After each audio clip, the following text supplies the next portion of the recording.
Le magazine littéraire Épilogue est une présentation de la Librairie du Quartier.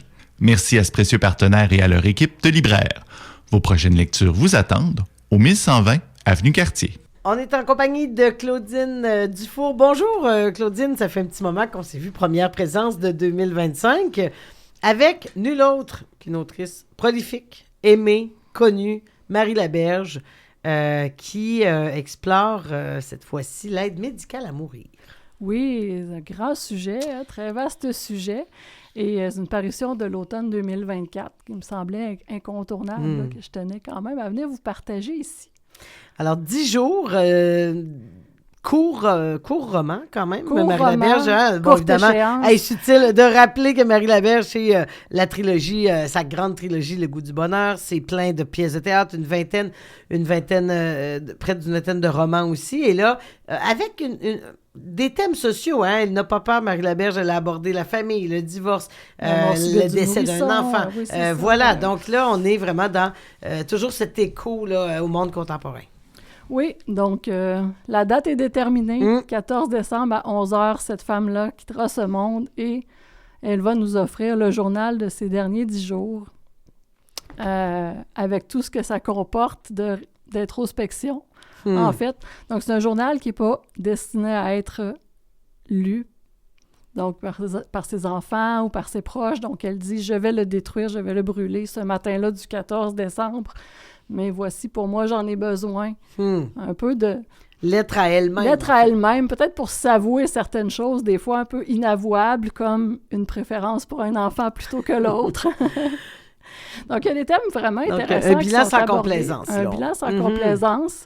Un petit peu, plaisir de lecture un petit peu altéré peut-être par le fait que il faut dire des choses dans ce journal-là qu'elle n'aurait pas besoin de préciser parce qu'elle connaît sa propre vie. Donc, elle doit mettre en contexte qui sont ses enfants, qui sont ses anciens amants pour le lecteur. Donc ça, elle peut pas arriver de dire « Ah, mon cher Denis, je t'ai connu. » Tu sais, alors qu'évidemment, elle doit donc là que le jeu littéraire, la présence de Marie Laberge comme autrice pour qu'on la suive finalement. C'est ça, la présence de l'autrice qui se fait toujours un peu sentir. Donc moi, ça m'a un petit peu dérangé quand même pour l'immersion, là, qui était peut-être un petit peu moins parfaite. Mais si on accepte ça, là, on peut quand même prendre ces questions-là existentielles pour ce qu'elles sont. Puis ça nous ramène beaucoup à notre propre vie aussi parce que, veut pas, hein, on va penser, bon, s'il me restait, moi, 10 jours à vivre, ce serait quoi mes regrets? Ça serait quoi mes pensées? Comment j'organiserais même dans le quotidien ces jours-là? Parce elle va beaucoup aussi décrire son quotidien. Donc, est-ce qu'elle est encore capable là, d'aller laver sa tasse à café après avoir bu son café? Est-ce qu'elle est trop fatiguée pour recevoir des gens? Qu'est-ce qu'elle doit s'imposer aussi comme démarche? Exemple, de contacter ses anciens amoureux pour les aviser de la date ou des choses comme ça. Donc, qui je dois rejoindre? Oui. Ce qui distingue dans ce paradigme qu'a amené l'aide médicale à mourir de quelqu'un qui est condamné aux soins palliatifs, par exemple. C'est-à-dire, c'est un peu le même résultat. C'est le résultat de la maladie qui est inévitable, incurable. Mais cette idée d'avoir la date, on dirait qu'il y a une prise en charge de sa vie jusqu'au bout là, qui ajoute à ce bilan peut-être à faire. Là. Évidemment, on n'est jamais passé par là, personne, mais quand même d'avoir cette réflexion sur la date exacte. D'avoir cette réflexion sur la date, quel est le bon moment, quel est le bon niveau de fatigue pour dire « OK, j'en ai assez ».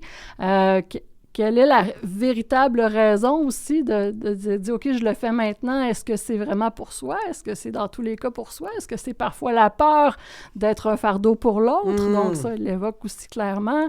Elle sait que ses filles se seraient occupées d'elle, mais elle sait que pour une des deux, entre autres, c'est vraiment comme une libération. Elle a vu sa fille tout de suite googler « aide médicale à mourir », puis c'était pas pour que sa mère meure, mais c'était comme un peu pour se rassurer aussi. Puis peut-être, c'est ça, s'assurer de peut-être pas s'avouer qu'elle n'aurait pas voulu de ce fardeau-là. En tout cas, fait que c'est vraiment, ces questions-là sont intéressantes. Est-ce qu'on s'attache justement à cette narratrice dans ses préoccupations, dans sa franchise? J'aurais préféré qu'on s'y attache encore davantage, mais ça, c'est peut-être personnel parce que dans les critiques que j'ai lues, les gens s'y attachaient plus que moi, je me suis attachée. Donc, c'est peut-être un côté pragmatique qui m'empêchait, comme je disais tantôt, de baigner dans cette immersion-là complètement. Fait que je voudrais pas que ça teinte votre lecture, en fait, mais je pense que ça dépend aussi peut-être de son âge, d'où on en est dans sa vie, de la relation qu'on a avec la mort, de nos proches. Entre autres, elle dit rapidement dans son journal que, bon, elle a vécu la mort de sa mère, qui a été plus une longue agonie, et la mort du père de ses enfants, qui a été subite, une crise cardiaque. Et elle met beaucoup tout ça en parallèle. L'impression d'être un peu entre les deux, quelque part. Exactement, oui. Ouais.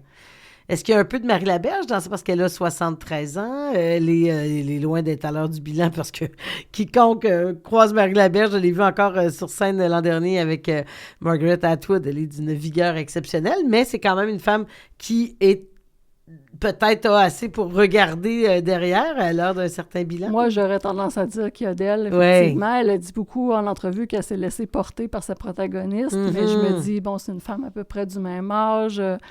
Est-ce que c'est pas inévitable, en fait, de mettre de soi dans ce genre d'ouvrage? Donc, ça réussit. Ça réussit en bonne partie. Ça aborde un petit peu aussi le débat éthique sans trop aller loin dans cette question-là. Mais c'est ça, Claudine, je regarde le livre, il est quand même très court. C'est très court, moi aussi, ça m'a frappé. Ces 10 derniers jours, tu parlais de ses amants, de ses enfants.